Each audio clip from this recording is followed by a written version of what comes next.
What is up, everybody? Welcome to this Trainwreck Sports Podcast, where we are here to pay the bills. Sponsored, as always, by Outlet Liquor, the place to buy a case. Jake Micah back here Friday evening, joined by Wake Jotkins and Carson Hayek. I want to get that right. Let's go. Hayek. Yeah. Hayek, there we go. We're locked in here on a Friday evening after one of the craziest Bills offseason weeks in our lifetimes. That's for sure. Oh yeah. You can say day, not even week. It was a whole damn after. You could have done a whole round of golf in the amount of time that everything happened. I swear. I do appreciate that about Brandon Beane, is when he does things like this, it tends to all be like at once, where it's just let's just get it all out of the way. Let's get it all done. And that's what he did.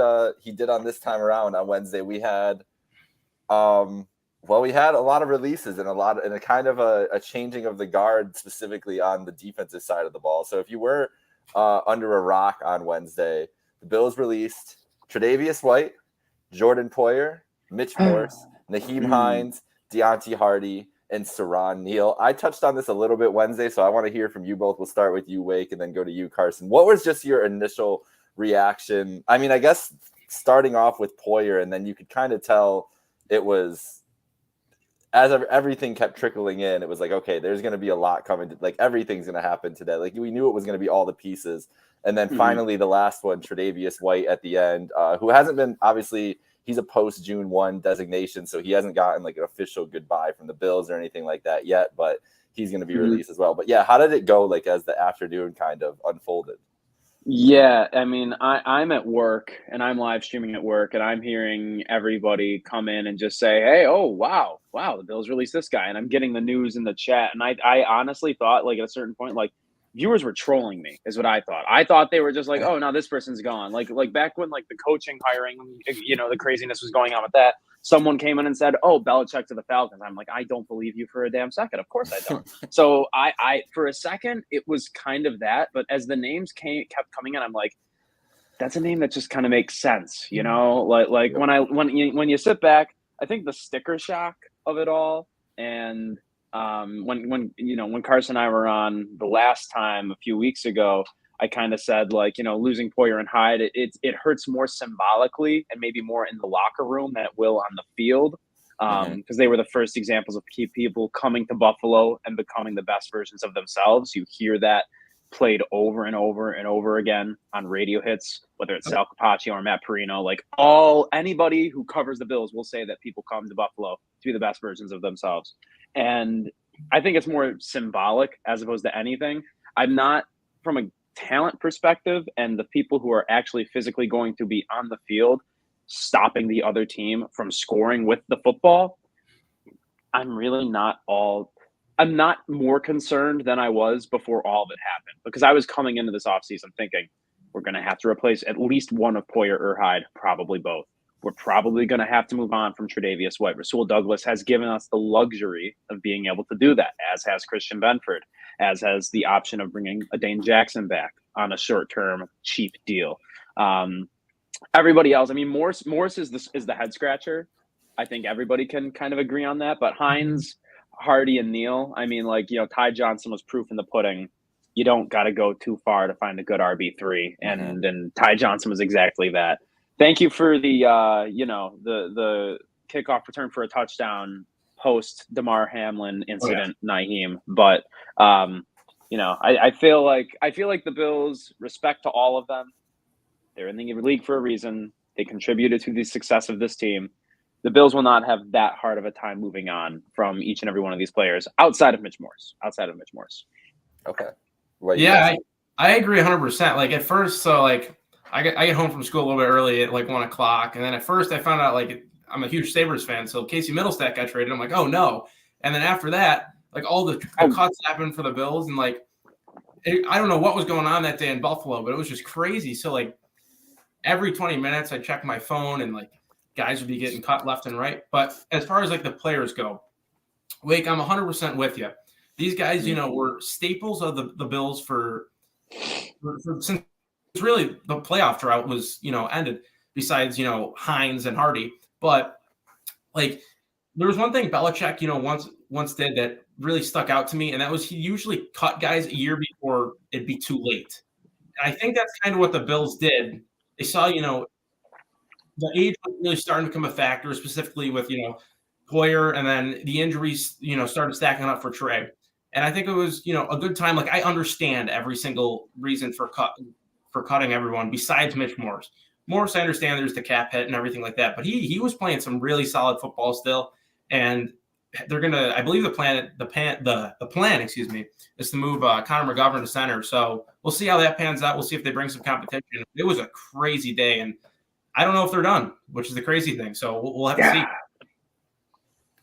Yeah, that's a great point, Carson. That was my thinking. A lot of these moves as they were getting made, it was right to Bill Belichick and just kind of how the Patriots have handled it, like a Chandler Jones and like guys like that, where you're like, man, they're really gonna let him go or let him walk in free agency, and then it's like, oh yeah, it ended up turning out okay with it. More specifically, like you said, Wake, that was the most surprising move, but that's what it felt like with him. Like we can't afford to have this guy age out at this position and not have somebody ready there.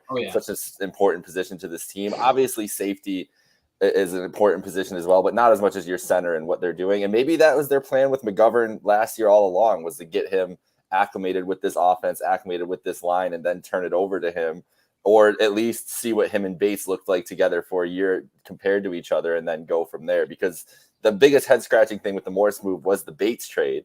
And obviously Bean was like, what Brandon Bean decided is that, you know, I don't know if they had to make all these moves to clear up the cap space, but he decided I need to make every single move and give every last one of them. Yeah. Like he wants all the flexibility going into this free agency week next week. And that's something that I appreciate because it's knowing where they were at with this roster. It was the second oldest roster or third oldest roster in the league, I think, last year. And that's hard to sustain winning with, especially with the competition they have in this AFC.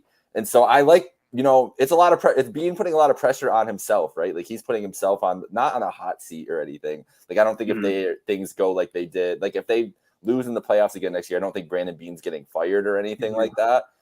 But it does put a lot of pressure on him to hit on his draft picks, to hit on his free agency signings more than he has in really any other offseason this year. And I think that's fine. I think I'd rather have him putting that square on him, you know, Wake?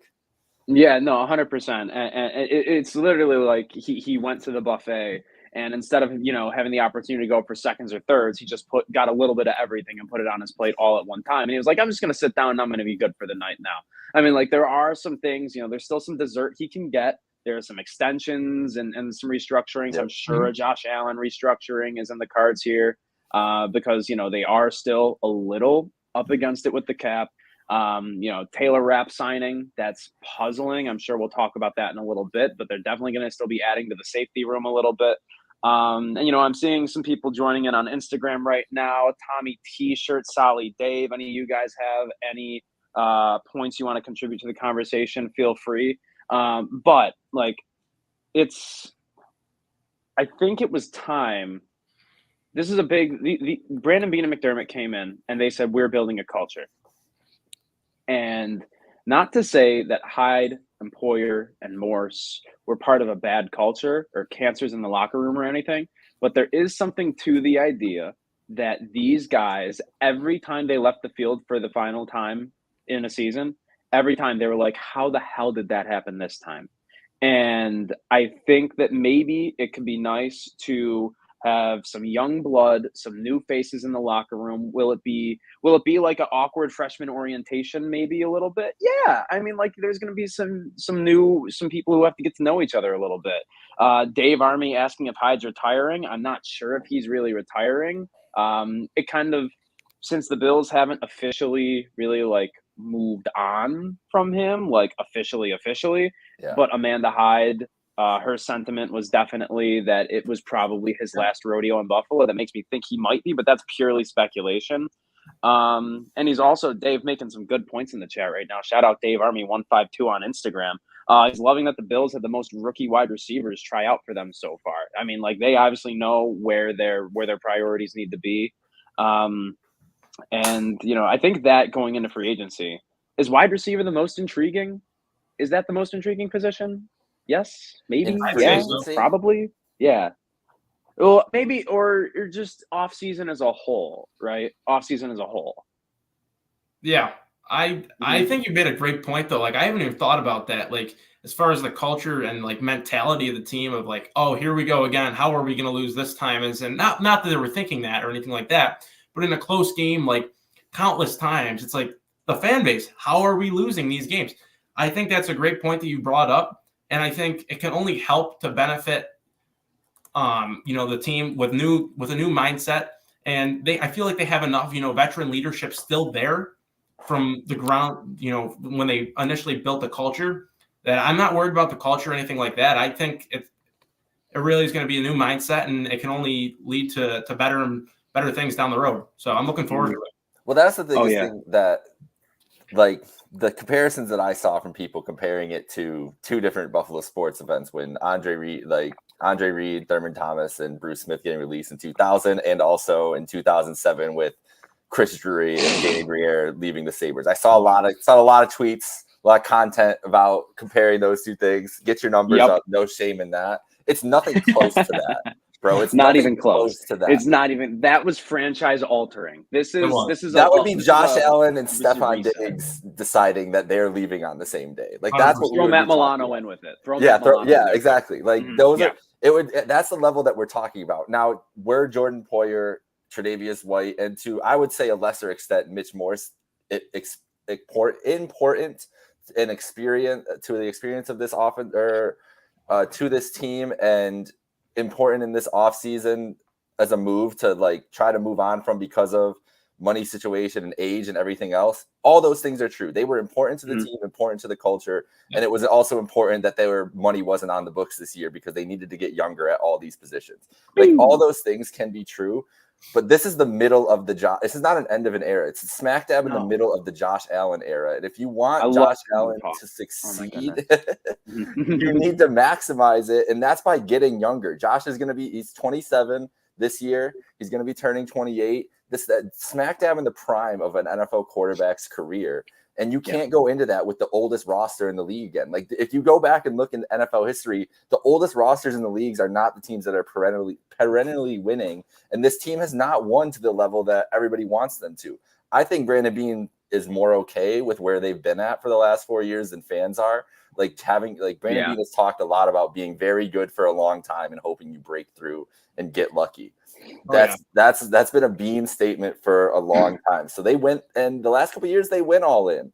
They tried. Like the Von Miller contract was a big swing for them. Obviously, it didn't work out, but it was a big swing for them to go all in. A lot of the 1-year deals that they've been signing the last couple of years to guys with heavy incentive contracts and trying to fill holes that way are big swings for teams that think they could win the Super Bowl that year. They could have won the Super Bowl last year. That's the fact of it. Like they could have won the Super Bowl any of the last 4 years. Like literally, it comes down to a coin flip most years. Last year, like they were just too emotionally burnt out. Like if they went on to win the Super Bowl after that, I wouldn't ask a thing of them for the rest of my Bills fandom. Like literally, not actually, but like it's just that people. I don't. There's so many just like you got to avoid the comments. You got to avoid the replies because the people saying like, "Oh, McDermott can't get it done." It's literally Josh Allen is Patrick Ewing right now, and Mahomes is Michael Jordan, and sometimes there's going to be a generational talent who stops a whole generation of great quarterbacks from winning more Super Bowls than they can. We just saw it with freaking Brady, you know? Yep. I want to go back to Dave on Instagram here because he says everyone knows wide receiver is one of the most important positions for the Bills. What is number 2 for them this offseason? I would argue it's probably safety. Oh, yeah. Mainly because it's not – there's no – if you think about where they are in their roster right now, you can – and the people that they can still re-sign, like Daquan Jones, who I really hope they do, and AJ Epinesa, who I think that it's on the table now that they've opened so much cap space up. That's the only spot where it's like they actually don't have a starter there. So I think safety and free agency is probably number 1. Yeah, I'd agree 100%. And if there was ever a time to get a safety in a free agent class, it'd be now. I mean, you look at guys like Justin Simmons just got released, Jamal Adams, although he's basically a linebacker. I mean, it is stacked. So they're going to find somebody. It's almost a guarantee. Like, they almost can't. It's impossible not to. If you want to draft, you can too. Kinchin's there from Miami. And obviously they brought the new, I believe, corner coach in, Adai from Miami University, which there's a connection right there. So, I mean, I think they're already doing their due diligence, and they realize, safety, 1, is a replaceable position. And 2, they realize the class is deep. They can get younger at the position, arguably better, although Boyer and Hyde have obviously been, staples of that defense. So future Wall of Famers likely. Yeah. Oh, 100%. I really think of it as just, really remodeling the defense and instead of a rebuild, I'd say. So I honestly think they're going to get better next year defensively. That's my take on it. And I think that's a great point about both of you made, that I think safety is the biggest need, at least the biggest need they'll address right away. I think Landon Mueller asked for a shout out. I just want to make sure I shout out Landon Mueller on shout Instagram. out Landon. There we go. I got you, Landon. Landon, I got you. There's your cherry, buddy. The interior D line is something that I think they're going to address. That's probably my second on my list, but I think they're going to re-sign Daquan and address that in the draft rather than spending money on it.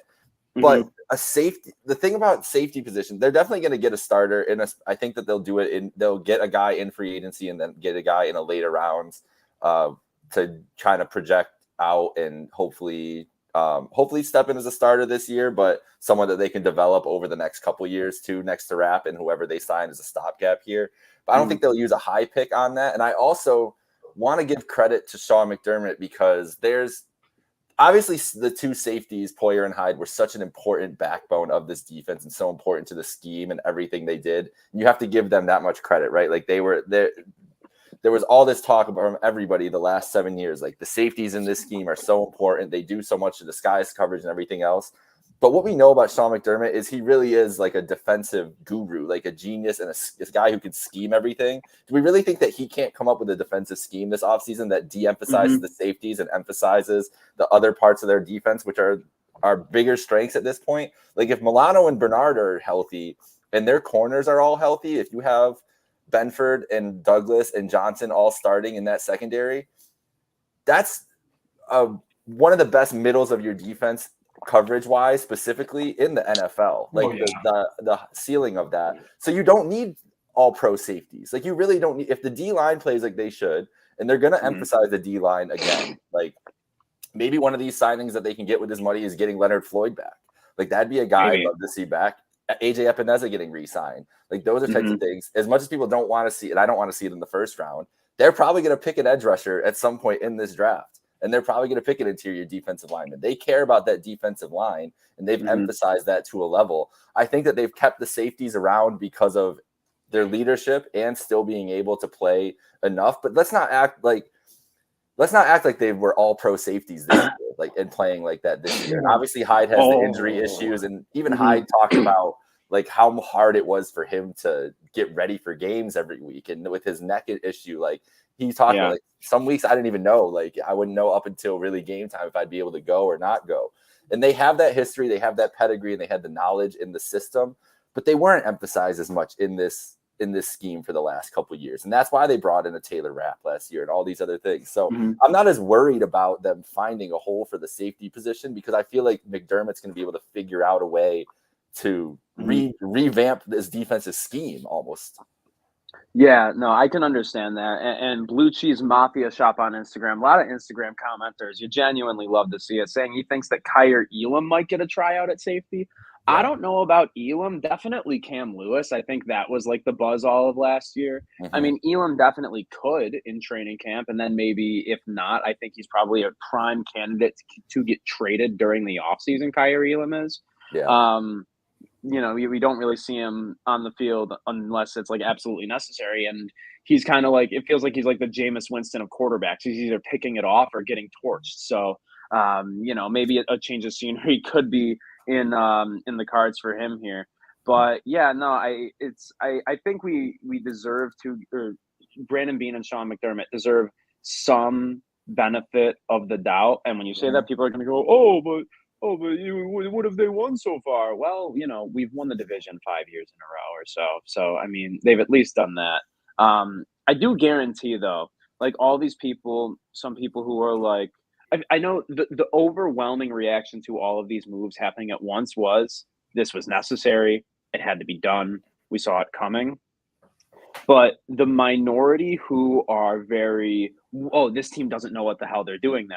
The minority who are like that, I guarantee they were the same people during the regular season complaining about Poyer not being good in coverage anymore, or complaining about Micah Hyde not being able to stay on the field, or saying that Trey White was never as good as we thought he was. Like, I love finding where these bad takes contradict each other but come from the same mouth hole. It's genuinely wonderful to me. It is, and I think you're right. I mean, there's I think a decent chunk of the population that is kind of like that, and all of sports. It's not just Bills Mafia or just football or anything like that. Like, there was one guy who came up to me the other day when I was working, and he said Josh Allen should have been in the press box for the last 4 games, and I was just like, okay, yeah, sure, but I mean, we touched on it though. I think, you know, they're gonna have options at safety. You know, whether they want to draft a safety, get one in the deep free agent class. They're going to have options. It's a replaceable position. They're going to be fine. Interior defensive tackle is another need. I pray they re-sign Daquan. I think he is for sure the most important free agent that the Bills have this year, because I think he was playing at an all-pro level before he got hurt. And even when he came back, he held the fort down. So if they can bring him back, they're going to be in really, really good shape. And I don't know if this team can get worse than what it was last year. I think they're just going to get better and better. I know they play a really difficult schedule next year, but we got 9 of 11 starters coming back on offense. We're going to be younger on defense. I mean, the coaching staff is basically the same. Joe Brady's coming back with a little more experience, and they got a lot of momentum going forward here. Yeah. I completely agree. I do wonder, Daquan Jones is 32 years old, and I wonder if that has come into the calculus on where they're re-signing people, because we have seen them get younger, but I don't think they have a lot of options at that defensive tackle. It's not a great free agent class to try to fill a hole there either. And as we were talking about in the draft, we think that they're going to prioritize wide receiver. And Wake, you and I have talked, I think, 3 Bills drafts now, and I think we've begged for a wide receiver all 3 Bills drafts, and we have not gotten a wide receiver. This finally feels like the year. It finally feels like the year. Yeah, and you know, it is there. We are literally going into a candy shop, and it is like, everyone to Vidler's in East Aurora. Yes. Oh my God, there's 2 floors, multiple selections, things you've never heard of, foreign candies, everything. The amount of different types of creamsicle, like suckers and things. Oh my God, just, it's unbelievable. There's these little fruit chews that are delicious. Ooh. That's how I feel. I feel like looking at this wide receiver class is like me or any actual child going into Vidler's in East Aurora, and goddamn, I can't wait. It is going, whether it's, I mean, I'm not big on Keon Coleman, but I'd be fine with it. There's, you know, whether it's Xavier Worthy, who is now maybe a little too small, some people might be saying, I don't know. I mean, you watched the college football playoff this year, and it was about Michael Penix. It was a little bit about JJ McCarthy here and there, but I mean, Roman Wilson and Rome Odunze, and oh my God, like college football is starting to really be dominated by great receivers. And they're literally, I cannot remember a time so flush with young receiver talent. And even next year, there are a lot of good young playmakers. I don't think we go back-to-back first-round wide receivers. I would love to see it. It's never going to happen. But I do think we're going to double dip on it this year. In a perfect world, it'd be day 1, day 3. But I could see them looking at this and being like, oh, we might get a Roman Wilson in round 2. Let's let's go defensive end, defensive tackle, or whatever. As long as we pick one in the first 2 days, I won't freak out as much as anybody else. But I will freak out a little bit if it's not on day 1. I'm going to be honest. Like, do you expect to trade up? Ooh, do you expect to trade up for receiver? We have 12 picks in this draft, don't we? Something like that. Yeah, 11, something like that. Yeah, and that's without comp pick bingo. Got the comp pick. 4th rounder today.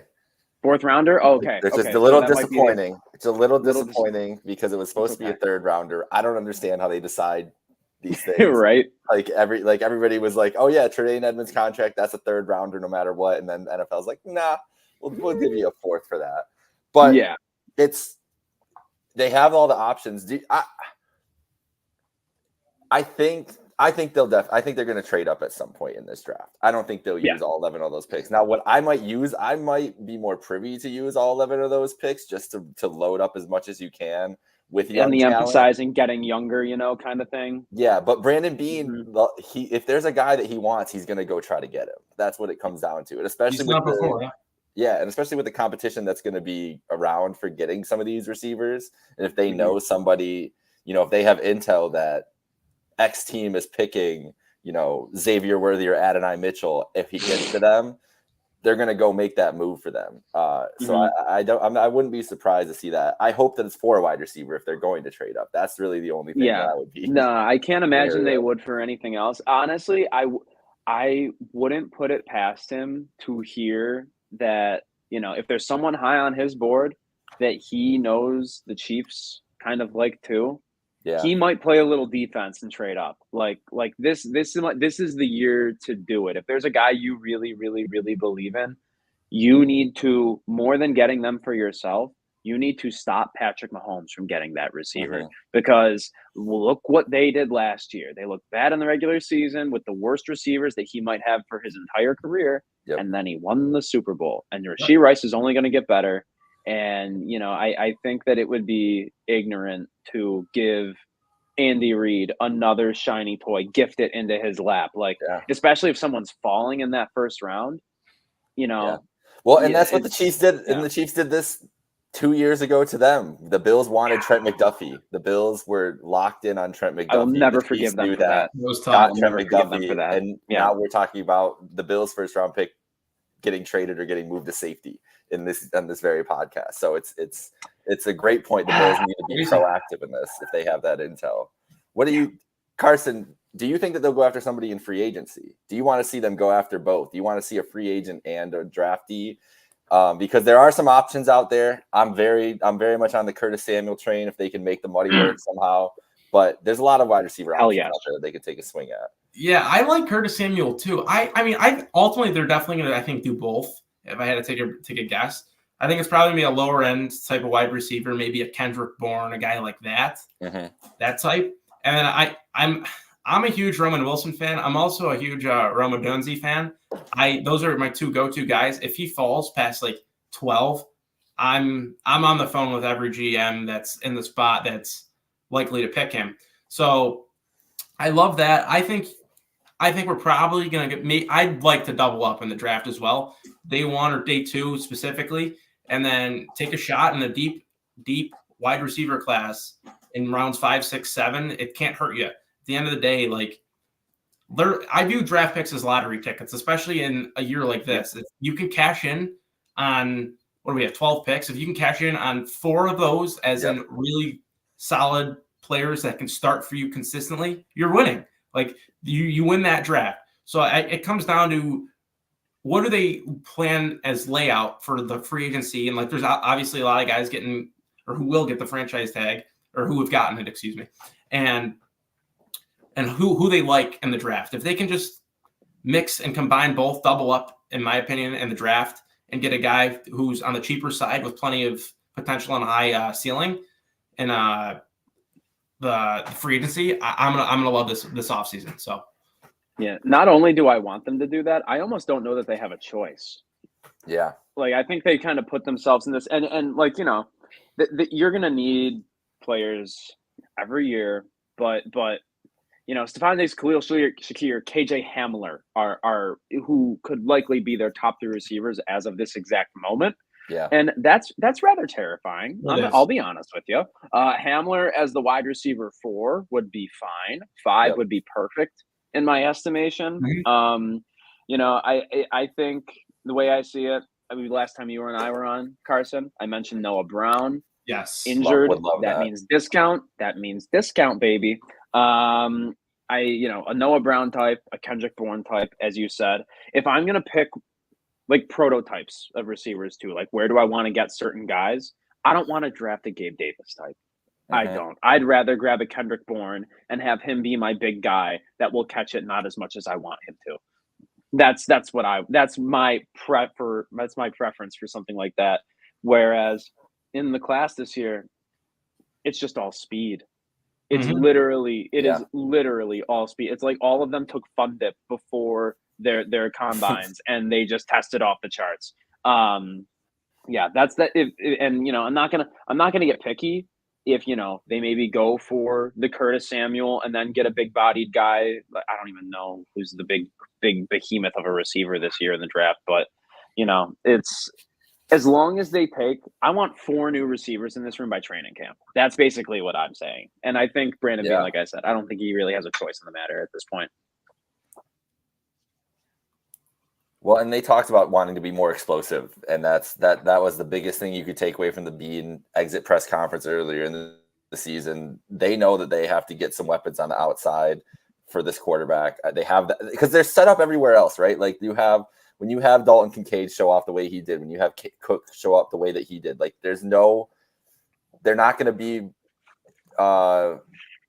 be pulled into trying to address those positions like they have the last 2 years when we were sitting here talking about wide receiver, and they're like, okay, but we could shore up these 2 spots. And I wasn't mad at James Cook, and I wasn't even that mad at Dalton Kincaid either because of the player that they were and the talent that they were. But this is now not a best player available to help your offense thing. This is a need thing. This is like you said, this is the depth right now. Shakir's awesome. I don't want to see him really being relied completely on as wide receiver 2. He might end up the wide receiver 2 regardless because that's kind of what he's done in his career. And Diggs was great last year, obviously tailed off towards the end of the year with his production. Also an aging receiver. And once you get over 30 as a receiver, it's like for me with small point guards in basketball. Like it usually just doesn't go well. And I'm not going to say I'm not going to doubt Stephon Diggs, but that's just what NFL history has taught me. But he might have a little Chris Paul in him. I don't know. He might have a little Chris Paul in him. He might, and that's what I'm willing to bet that Diggs is not done. Like I don't know if he might have already had the most productive season of his career, but I'm willing to bet that he has another all-pro level, top 10 wide receiver type of year.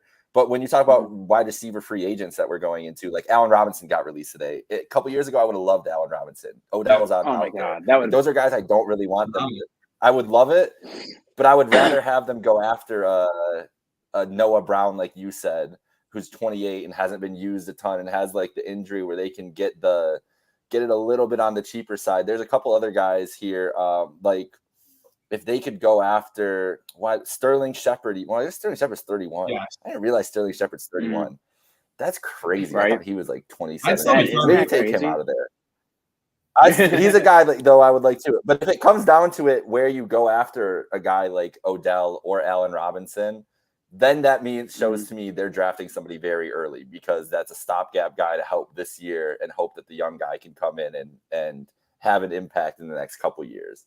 So I think that the doors are open for them to go which way they want to spend heavy on a receiver and then draft somebody in the second round, or if they want to get a stopgap guy to put in there and then draft somebody high. They have a lot of options, and it's because this free agent class is pretty good. No like real studs, but for what exactly the Bills need, a second or third wide receiver, it's perfect. And then, as you said, Wade, like this wide receiver class is like a candy store. You can go get whatever you want, whatever type of receiver you want. So you guys said, I think you both said Adunze and Roman Wilson. Are those both your top wide receiver targets? Realistically, yeah. Yeah, Wilson is my number one if we're going second round, which I Okay. kind of think we are going to. Um, yeah, I mean, like, real quick, back to free agents though. Like, can we just close our eyes and imagine Tyler Boyd in a Buffalo Bills uniform? Yeah, I would love to Yes. do that. Can we? Yeah, yeah. Just if you want, just close your eyes for that and just imagine that for a little bit. Mm. No, that would be that would be too good to be true, in my opinion. I heard on on WGR the other day they were talking. Like, I don't want by the end of the year, I want the Bills to draft a receiver and have a free agent that he overtakes and then becomes the number one or the number two over whatever that free agent might be. And that to me sounds way too, and I know I'm going off on a bit of a tangent and I'm sorry, but that All to good. me sounds way too familiar, like what the Sabres fans were saying to do about Devin Levi in the offseason, where it's Mm. like, okay, well, let's not get too good of an upgrade at goalie because we want Levi to be there at the end. Yeah. How about we just get good fucking football players and Yep. tell Levi or, maybe a Roman Wilson in this point, hey, be better than this guy Yeah. or you're not going to play as much. Because it's not why the Sabres suck. It's not why we're going to have a top 7 pick in the draft likely, but it's a major contributing factor. It So, is. even if we go first round and maybe get like I don't know. Troy Franklin, I always loved him. Malik Neighbors is my absolute dream, but there's no way he'd ever fall. But Yeah. if we got someone like that high and then signed, DJ Chark as our big free agent splash, I'd be like, you're banking on, this guy, you're banking on Romo Dunze or whatever the guy I just said. You're banking on them being number 2 now. Like, it's an Yeah. admission of, like, there's no room for error there. Yep. And there's a lot of variables that can come into play that you don't anticipate that will make a Troy Franklin, a Romo Dunze, a Keon Coleman not ready to be wide receiver 2 this year. Yeah, for sure. I got a talking point here though. So like, Do it. you talked about the wide receivers falling here. Xavier Worthy obviously sets the 40-yard record here with time. And it almost seems like the stereotype of fast wide receivers who are that size are draft busts almost guaranteed. Let's say he falls to 28. You're the GM, and the board is starting to thin out a little bit. You taking him?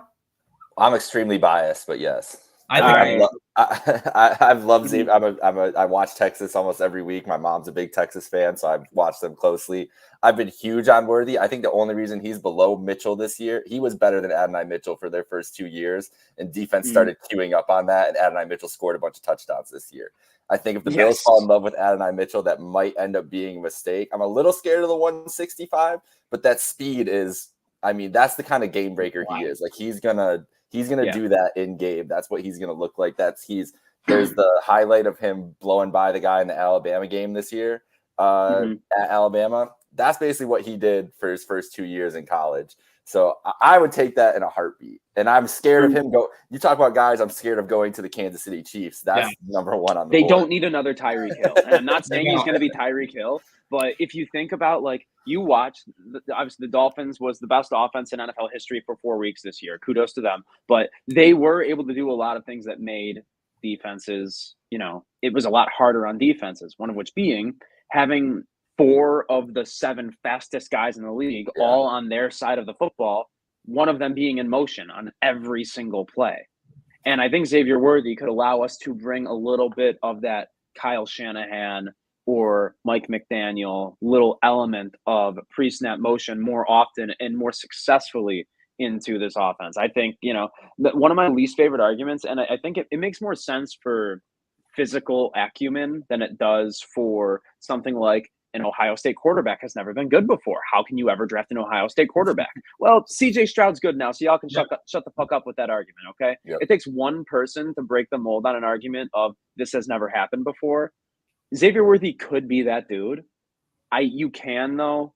I understand if he falls because GMs go, we've fallen in love with these guys before, So I think that he's not like the other girls, he's not like the other girls. But I would understand if he fell and if being passed on him, but I would be slamming the button to draft him. So That's just me. Yeah, I mean, at the same time, though, the Bills like really missed out on that type of player last year, I think. They I mean, did. Davis is fine stretching the field, but he's extremely inconsistent. He had multiple games where he didn't even catch the football. He had as many catches as I had. So, like, more tackles than catches, and he gets the game ball. It's incredible, right? Exactly, correct. Yeah. So, I mean, if they can get a guy who can really stretch the field vertically consistently, like Worthy, it can only help Stephon Diggs. You know, they won't double team him or bracket him, as I could believe, as often, as along with Khalil Shakir in the slot. If you can generate some more ISO one-on-one coverages and take the pressure off Stephon Diggs, it'll do wonders to this offense, because they lived and they died by him for the first half of the year. They found out how to win without him, which I think is actually the next step in winning football games. Yeah. And they can blend with both and create a two-headed monster. Look out, the offense is coming. Yep. I agree. All right, guys, any thoughts here before we go? Any other thoughts? I think we got a good conversation on the wide receivers, on some of our free agency needs. I wouldn't mind a big Tavondre Sweat or something like that as a D-line pick too. But any other thoughts, any other things you want to see specifically before we head out?